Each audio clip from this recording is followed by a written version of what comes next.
사사기 1장 16절 우리 한 목소리로 같이 합독하겠습니다. 시작. 모세의 장인은 겐 사람이라. 그의 자손이 유다 자손과 함께 종려나무 성읍에서에 올라가서 아랏 남방의 유다 황무지에 이르러 그 백성 중에 거주하니라. 아멘. 네, 인사합니다. 권영 예수님. 네, 예수님의 은혜와 평강이 넘치시기를 축원합니다. 아멘. 오늘 함께 읽으신 사사기 1장 16절 오늘 본문을 토대로 겐족 속의 모습이라는 제목으로 말씀하겠습니다. 겐족 속의 모습. 다시 한번 따라하겠습니다. 겐족 속의 모습. 네, 겐족 속의 모습. 겐족 속에 대해서 이야기를 오늘부터 진행할 텐데, 사실은 예수님 이야기입니다.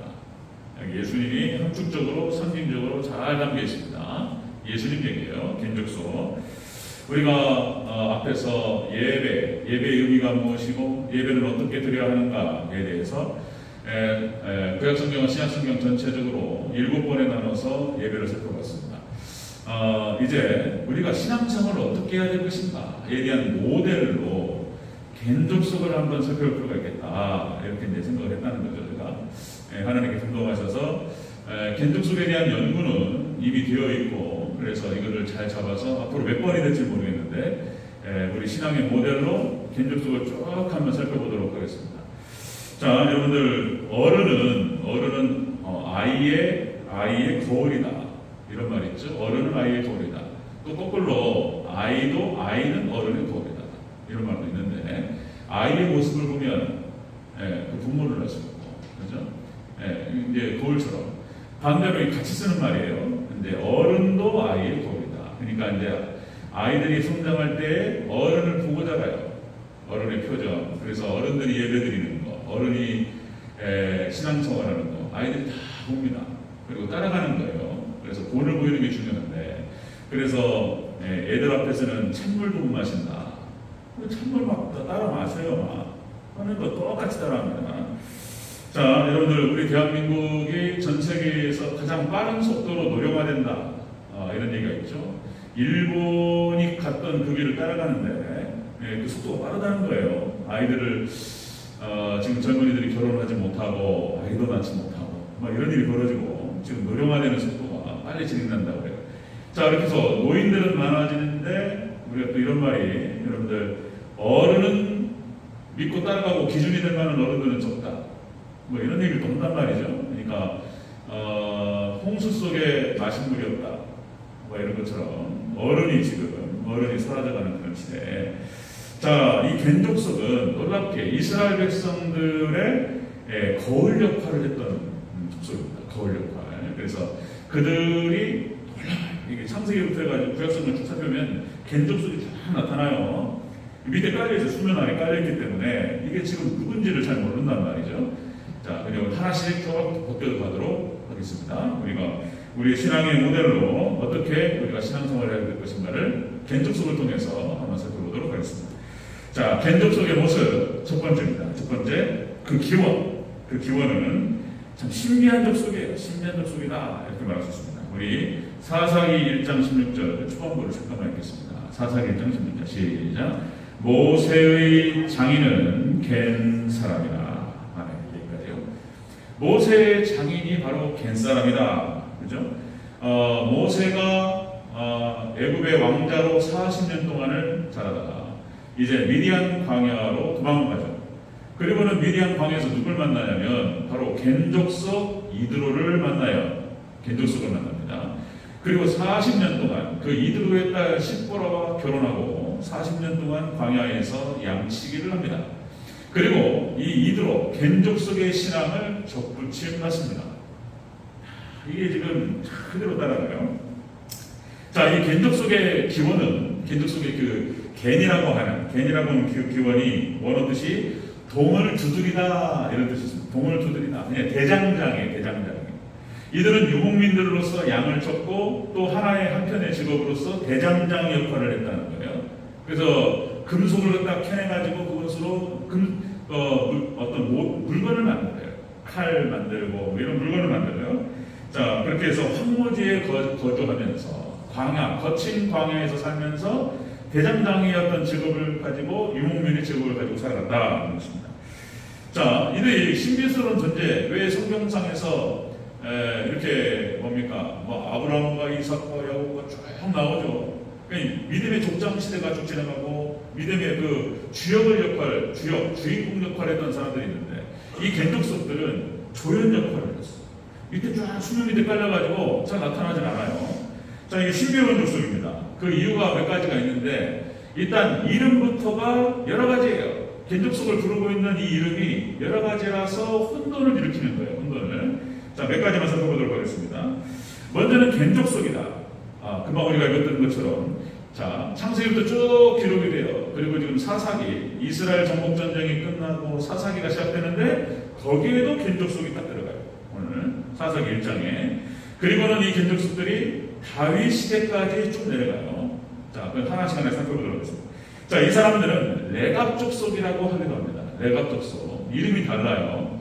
자, 역대상 1장 55절. 역대상 1장 55절. 이렇게 표현됩니다. 야베스에 거한 서기관 족속이었다. 야베스에 거한 서기관 족속이었고, 그 다음에 다랏 족속. 다랏 족속이라고 표현한대요. 그 다음에 시므앗 족속, 수갓 족속이니, 이는 다 레갑의 집 조상 함마색에서 나온 겐 족속이라. 이 겐 족속이 레갑 족속이라고 하기도 하고 여러 이름으로 불렸다는 거예요. 이게 도대체 알 수가 없어요. 이게 섞여 들어가요. 섞여 들어가면서 빠지기도 하고 들어가기도 하고 이렇게 움직여요. 이 겐 족속들이. 그 다음에 창세기 12장 6절에서 가나안에 머물렀어요. 아브라함. 하나님께서 그 이름을 아브라함이라고 바꾸시기 전에 아브람으로서 처음에 가나안 땅에 들어갔을 때 창세기 12장 6절에 가나안 족속에 섞여서 들어가 있었어요. 이미 겐 족속들은 먼저 가나안 땅에 정착해 있었어요. 딱 들어가서 아브라함을 기다리고 있었어요. 창세기 12장 6절에 이렇게 기록됩니다. 아브라함이 그 땅을 통과하여 세겜 땅 모래 상수리나무에 이르니 그때 가나안 사람이 그 땅에 거하였더라. 이 상수리나무는 참 신목입니다. 신목. 그래서 꼭 이 겐족 속의 어떤 상징적인 어떤 그런 나무예요. 겐족 속들은 반드시 이 상수리나무 아래에 장막을 씁니다. 이 상수리나무는 벌레가 잘 타지 않아요. 우리나라의 소나무와 상수리나무에 막 산에 상수리나무, 소나무가 우리나라를 점령하고 있어요. 이것도 굉장히 상징적인 얘기다. 일본에서는 일본에 무슨 사우나를 만든다거나 이렇게 건축물을 쓸 때 편백나무를 쓴다 그러죠. 편백나무가 되게 좋다는 거예요. 편백나무에서 피톤치드가 많이 나오고 세계 제일의 나무다 이렇게 말하는데 사실은 소나무예요. 우리나라 소나무가 세계 최고의 나무. 우리나라 소나무가 바로 이 뒷산에도 소나무 숲이 있단 말이에요.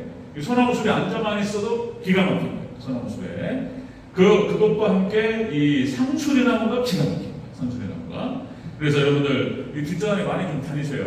그래서 제가 못 가고 있는데 이것저것 정신사납고 바쁘고 무엇이 바쁜지 하여튼 요새 잘 못 가고 있어요. 그래서 이제 이 뒷산에 앉아가지고 그 피톤치드 보통 날이 뜨거운 날 그때 많이 나와요. 햇빛을 받고 피톤치드 쫙 들어오면서 그것만 먹어도 이게 기가 막힌 거예요. 소나무, 상수리나무.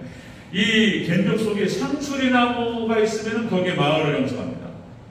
겐족속들이 참 신비로운 족속들이에요. 자, 그러니까 겐족속, 그 다음에 레갑 족속 이렇게 표현하기도 하고 가나안 족속 이렇게 표현돼요. 도대체가 이게 가나안 족속에 이게 흡수되어 들어가서 아브라함이 가나안 땅에 오기 전에 이미 자리를 잡고 있었다는 거예요. 그리고 아브라함에게 영향을 미치는 거예요. 같이 어울려 살면서. 이들이 참 신비로운 족속입니다. 그 다음에 또 하나, 미디안 사람. 자, 여러분, 미디안 족속에 또 섞여 들어가는 족속들이에요. 자, 여러분들, 출애굽기 3장 1절에 이렇게 기록됩니다. 출애굽기 3장 1절에 모세가 그 장인 미디안 제사장 이드로의 양머리를 치더니 미디안 제사장이라고 나온단 말이에요.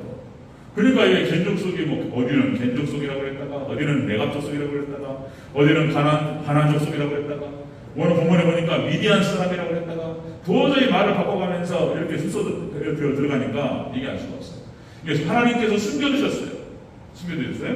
자, 여러분들 겐족속 이드로가 바로 미디안 제사장이었다라고 기록되고 있습니다. 그래서 여러분들 요셉이 미디안 상인에 의해서 애굽으로 건너갈 때 미디안 상인에 섞여서 들어가요. 그리고는 애굽의 종으로 팔립니다. 그러니까 그 과정에서 하나님께서 미디안 사람, 미디안 상인, 겐족 속에 의해서 애굽으로 요셉을 옮기셨다라고 보는 거예요. 그 옮기는 과정에서 애굽 사람, 그 미디안 겐족 속의 신앙과 그 정서가 그 잠깐이라도 요셉에 흘려 들어갔다라고 보는 것입니다. 거기서 물론 가나안 땅에서 야곱과 함께 있으면서도 역시 상수리 나무 아래에서 장막을 치고 야곱의 일족들이 영향을 미쳐요. 하여튼 이게 숨어 들어가 있는 족속들인데, 자, 그 기본은 바로 이런 것입니다. 신비스러워요. 수면으로 들어가지 않고 밑에서 쭉 움직입니다. 자, 겐족 속의 모습, 신비한 족속이라는 것입니다. 첫 번째. 그 다음에 두 번째. 겐족 속은 겐족 속의 신앙을 보면은 이들은 황무지에 거주합니다. 황무지에, 광야에 거주합니다. 다시 한번 읽겠습니다. 1장 16절. 1장 16절. 다시 한번 읽습니다. 시작. 모세의 장인은 겐 사람이라.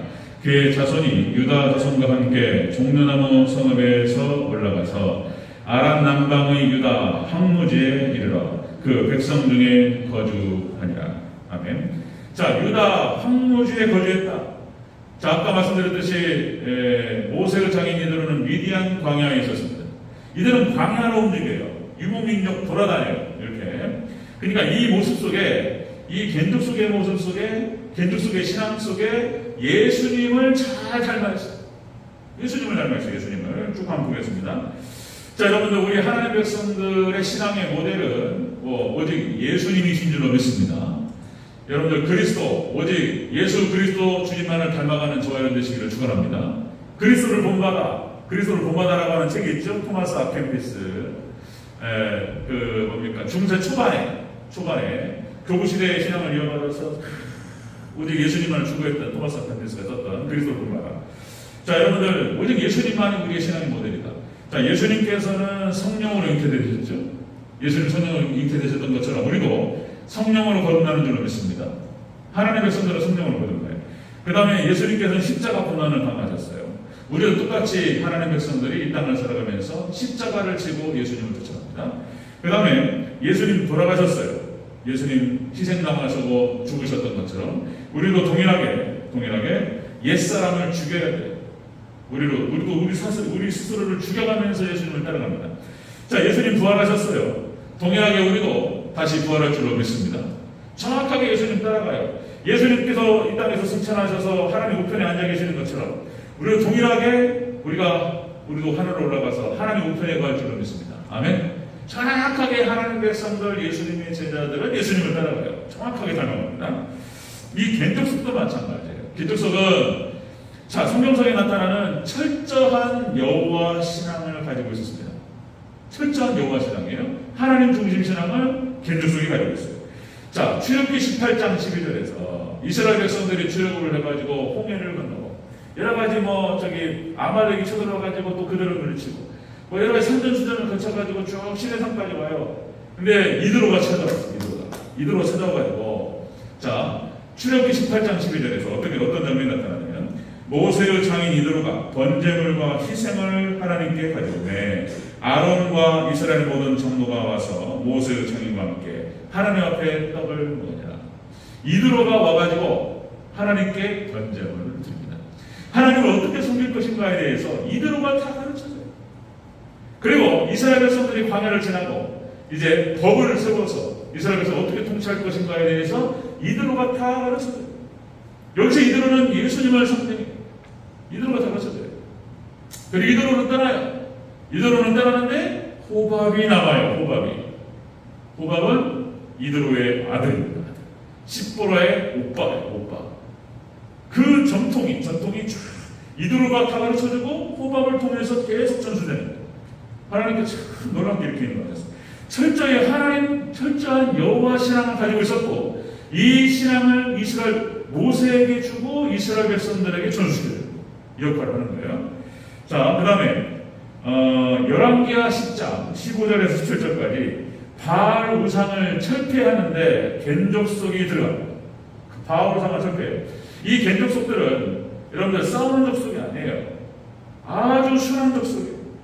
예. 순화적으로 피하는 사람이에요. 도망가고 피하고 항상 국경 지방에 살면서 여기서 때리면 여기로 넘어가고 국경, 여기서 때리면 여기로 넘어가고 피하면서 도망다니면서 이렇게 살아요. 하나님만을 찬양하면서. 그런데 만약에 하나님을 모독하거나 만약에 하나님 백성들을 갖다가 공격하거나 이러면은 겐족속은 가만히 있잖아요. 그때도 한 말씀드렸듯이 다윗에게서 그 모습이 나타난단 말이에요. 다윗에게서 어떻게 15살, 14살, 15살, 16살짜리 꼬마가 하나님을 모독하고 이스라엘 백성들을 모독하는 그냥 그 골리앗을 갖다가 그냥 상대하겠다고 나서냐 말이에요. 이게 그 다윗의 모습 속에 광야에서 이렇게 양을 치다가 겐족속을 만났을 것이라고 이건 추정이에요. 성경 안 나와요. 찾아보니까 나타난단 말이에요. 이 다윗의 모습이 정확하게 겐족속의 모습이 나옵니다. 자 보세요. 열왕기하 10장 15절 17절에서 이런 모습, 이런 내용이 나와요. 예후가 거기서 떠나가다가 레갑의 아들 여호나답을 맞으러 오는 것을 만난지라. 사마리아에 이르러 거기 남아있는 아합에게 속한 자를 죽여 진멸을 하였으니 예후와 함께 아합에 속해 있었던 그 바알과 아세라를 섬겼던 모든 잘못된 인간들이죠. 여기 섞여버렸단 말이에요. 사마리아에 가가지고 그들을 진멸해버려요. 예후가 가가지고. 예후와 함께 진멸하는 과정에서 함께 동참했던 사람들이 누구였냐면 겐족수.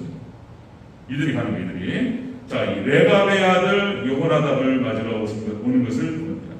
아합에 속한 자들을 죽여 진멸하였으니 그렇게 순진한 겐족속들과 이 사람들이 아합에 속한 자들을 갖다가 진멸할 때는 가차없이 싹 쓸어버려요. 이런 모습이 나타나는 거예요. 자, 그 다음에 이들은 철저한 금욕적인 생활을 했습니다. 자, 에레미야서 35장 8절에 우리와 우리 아내와 자녀가 평생에 포도주를 입에 대지 않습니다. 자, 이 겐족속들은 술을 쾌락의 도구로 한 번도 마신 적이 없어요. 최초의 금주 독속이에요. 술을 마시지 않습니다. 이들은. 그 다음에 우리가 사사기 1장 6절 그렇게 해서 아브라함 때부터 시작됐던 이스라엘 백성들은 아브라함과 이삭과 쭉 같이 하죠. 그러다가 이들이 이제 사사기까지 내용이 딱 들어와요. 자, 그래서 이들은 그들의 삶의 형태는 나그네적인 삶을 살아갑니다. 정착하지 않아요. 농사를 짓지 않습니다. 이게 양을 치면서 돌아다니면서 살아요. 나그네 삶을 살아가고 그 다음에 물질을 쌓아두지 않습니다. 이게 무소유적인 삶을 살아가요. 이 삶의 모습을 보면은 그래서 먹을 것만 있으면 장막을 치고 먹고 자고 할 수 이런 공간만 있으면 하나님을 찾아요. 이 상적 속에 이게 지금 레갑족속, 겐족속 이들의 삶 속에서 예수님의 모습이 드러난다는 거예요. 그런데 물질을 쌓아놓지 않다 보니까 탐심에 빠지지 않아요. 팔아가지 않습니다. 그 다음에 자 여러분들 가인과 아벨에서 그 힌트가 나오는데 가인은 농사하는 자였고 아벨은 양치는 자였다. 그러니까 농사를 한다라고 하는 것은 정착한다는 것을 의미하는 거예요. 정착하면 물질이 쌓여요. 도시를 형성합니다. 그러다 보면 이제 그 도시가 그냥 별로 안 좋은 거예요. 사실상 도시를 형성하고 거기서 물질이 우거하기 시작하면 타락하기 시작하면 물질을 쌓기 시작하고 그런데 아벨은 양치는 자였고 돌아다니면서 물질을 쌓지 않고 오직 하나님만을 찬양합니다. 그러니까 여기서부터 내려오는 거예요. 여기서부터 그 신앙의 정통이. 자, 다시 말씀드리면 이들은 싸우지 않습니다.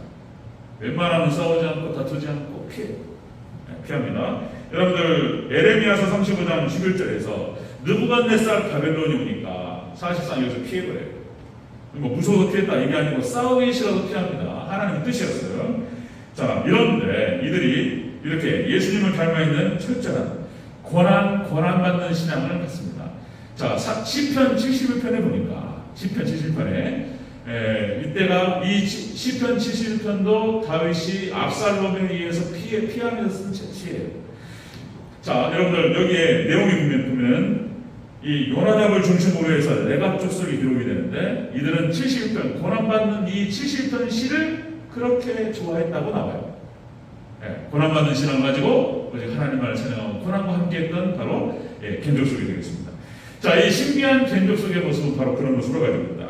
그 기원 자체가 신비스럽고 그 다음에 그 신앙을 보니까 예수님을 많이 닮아있고 자, 이런 모습을 하고 있어요. 자, 세 번째 보겠습니다. 세 번째. 자, 겐족속의 모습 세 번째는 그 특징이 이 백성 가운데 거예요. 이스라엘과 함께 합니다. 이스라엘과 다시 한번 읽겠습니다. 다시 한번 16절 16절 시작.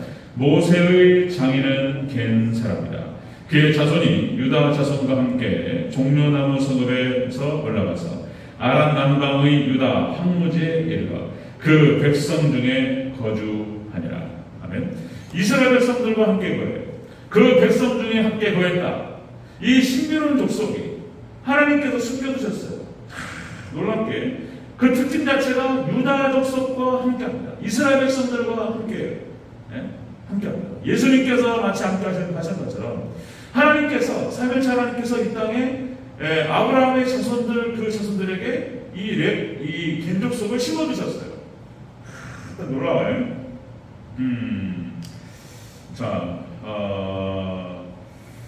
아까도 서두에서 말씀드렸던 것처럼 아브라함이 가나안 땅에 처음에 하나님께서 너는 본토 친척아비 집을 떠나 내가 너에게 지시할 땅으로 가라 그랬을 때 어디를 갈 바를 알지 못하고 떠나는데 가나안 땅에 도착해서 정착을 해요. 그런데 아브라함이 거기 오기 전에 가나안 족속으로서 이 겐 족속이 이미 정착하고 있었다는 거예요. 이 상수리나무에 신을 주고. 자, 그 다음에 이제 이삭과 함께 했고, 그 다음에 야곱과 함께 해요. 이 겐 족속. 자, 창세기 35장에 보니까, 자, 이것도 야곱이 이제 바단 아람에서 돌아와서 때를 이루고 돌아왔어요. 아내가 4명이었고 13남매 딸 디나와 함께 12아들과 함께 돌아왔는데, 자, 약속대로 하나님의 소원을 했잖아요. 베델에 가가지고 하나님을 섬기고 그렇게 했어야 되는데 세겜이라고 하는 곳에서 정착을 해버려요. 거기서 빨리 가야 되는데 안 가고 거기서 정착해가지고 그 세겜이라고 하는 땅이 그 성이 아주 살기가 좋았던 것 같아요. 그 땅이 거하다 보니까 거기서 난리가 나요. 그죠? 창세기 34장 사건이 나타납니다. 그래가지고 거기서 딸 디나가 거기서 강간을 당하고, 그리고 시므온과 레이가 가가지고 막 칼부림해가지고 복수를 하고 언약을 어기고 이런 일이 벌어졌잖아요. 그리고 창세기 35장에 넘어가가지고 이제 하나님께서 야곱에게 나타나셔요. 그럼 뭐라 그러냐면 너는 베델에 가서 단을 쌓아라 이렇게 말씀하세요.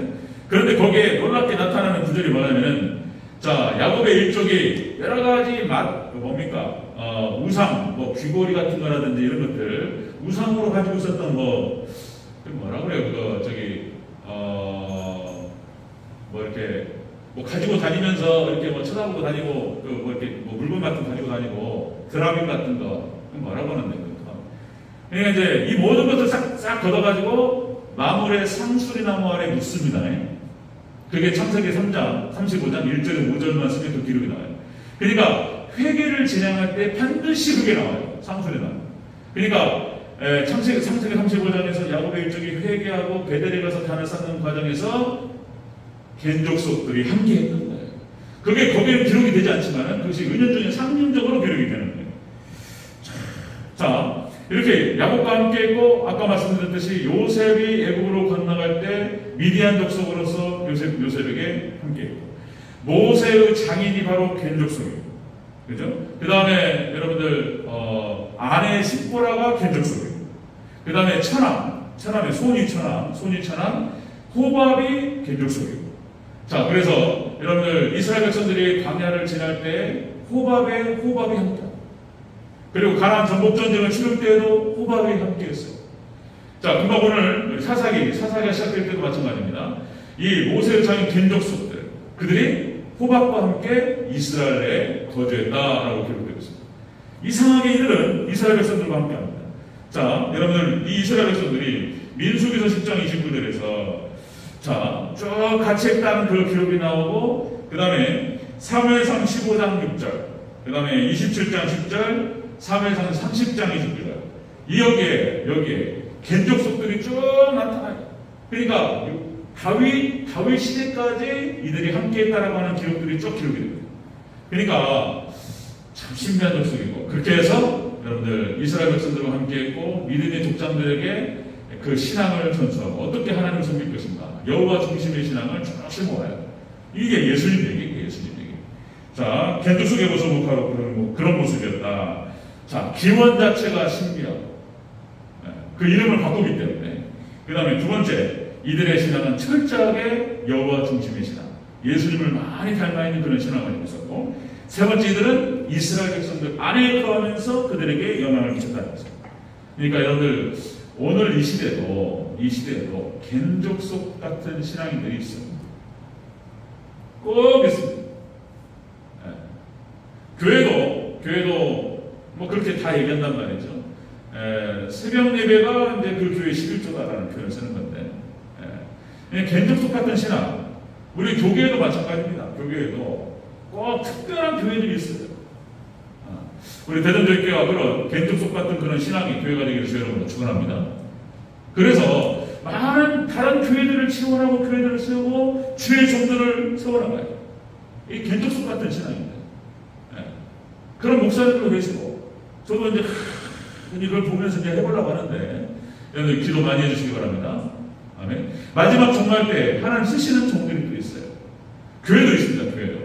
그래서 그걸 꿈꿔보는 거예요. 우리 대전절교회가 이 마지막 종말 때 겐족속 같이 하나님 백성들이 딱 스며들어가면서 주의 종들을 증언하고 세우고, 그죠? 말씀에 가격해 있는 수많은 영혼들을 갖다가 살리는 그런 역할들. 그래서 우리 대전절교회 자, 쭉 한번 살펴볼 거예요. 이제 오늘 시작 단계인데. 그래서 겐족속이 어떤 족속이고, 이스라엘이 어떤 역할을 했고, 그래서 이들의 특징은 무엇이고, 이들의 신앙은 무엇이었고, 이들의 역할은 무엇이었는지 쭉 볼 것입니다. 자, 여러분들, 우리 대전절교회가 철저히 우리 예배 살펴봤잖아요. 예배를 어떻게 드려야 할 것인가. 마지막 때 우리 신앙의 모델을 예수님으로 삼지만 좀 더 구체적으로 겐족속을 통해서 우리가 신앙의 모델들을 좀 생각하면서 여러분들 이 마지막 때 정말 겐족속 같은 그런 신앙으로 우리 교회로 그렇게 세워져가길 주님으로 축원합니다. 이게 이제 축복과 승리의 비결이 여기 나와요. 겐족속에서. 자, 그런 축복의 길을 다시 한번 축복합니다. 아멘.